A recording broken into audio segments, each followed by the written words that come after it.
Welcome to Adnan کے official میں خوش آمدید۔ جیسا کہ آج کی ویڈیو کا آپ نے تھمبنیل اور ٹائٹل دیکھ لیا ہوگا، مزید اس طرح کی ویڈیوز دیکھنے کے لیے اس چینل کو سبسکرائب کر لیں اور بیل آئیکن کو پریس کر لیں۔ چلتے ہیں ویڈیو کی طرف۔ بسم اللہ الرحمن الرحیم۔ السلام علیکم دوستو، ہم آج وطن عزیز کی سالگرہ کے پرمسرت موقع پر یہاں جمع ہوئے ہیں اور مجھے جس موضوع پر لب کشائی کرنے کا موقع ملا ہے وہ ہے جشن آزادی اور ہم۔ دوستو، میرے لیے 14 اگست محض ایک تاریخ نہیں ہے، بلکہ 14 اگست وہ امانت ہے جو میرے پرکھوں نے لاکھوں قربانیاں دینے کے بعد میرے حوالے کی ہے اور مجھے بنا کسی قربانی کا دریغ کیے اسے اگلی نسلوں تک منتقل کرنا ہے۔ 14 اگست وہ تشخص ہے جو مجھے ساری دنیا سے جدا مقام دیتا ہے۔ 14 اگست وہ سائر ہے جس کی تلاش میں کئی ستارے ڈوب گئے۔ 14 اگست وہ پیغام ہے جسے مجھ تک پہنچانے کے لیے نہ جانے کتنے قاصد راستوں کی دھول ہو گئے، کتنے دل ملول ہو گئے اور کتنے اشک بےمول ہو گئے۔ میرے لیے محض 14 اگست ایک تاریخ نہیں، ملا نہیں وطن پاک ہم کو تحفے میں جو لاکھوں دیگ بجھے ہیں تو یہ چراغ ملا۔ دوستو، آپ 14 اگست کا دن میرے سال کے 365 دن کا سردار ہے۔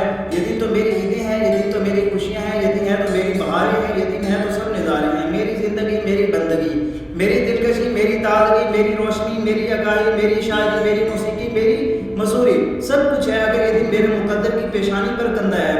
بخت سے کوئی شکایت ہے نہ افلاق سے ہے، یہی کیا کم ہے کہ نسبت مجھے اس خاک سے ہے۔ دوستو، یہ مملکت خداد محض سے بلک رہی، یہ حضرت اقبال کے خوابوں کی تعبیر ہے، یہ قائد اعظم کے سارے جذبوں کی تصویر ہے، یہ کاتب تقدیر کی ایک کرنمٹ سے تحریر ہے۔ میری سانس پاکستان ہے، میری آس پاکستان ہے، میرا احساس پاکستان ہے۔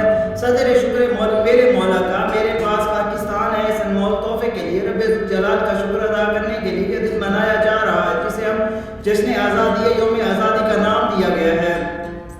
دوستو، آج کے دن ہمیں اپنے آباء و اجداد کی بے مثال قربانیوں کو بھی خراج عقیدت پیش کرنا ہے، اس پہ بے پناہ رحمت عزیزی پر بھی شکر ادا کرنا ہے۔ ان ماؤں کی بیٹوں کو خراج محبت پیش کرنا ہے جنہوں نے اس دیش کی چپے چپے گوشے گوشے سے یہ عہد کیا تھا کہ انہیں دل دے کے نکھاریں گے رخ برگے گلاب۔ ہم نے گلشن کے تحفظ کی قسم کھائی ہے۔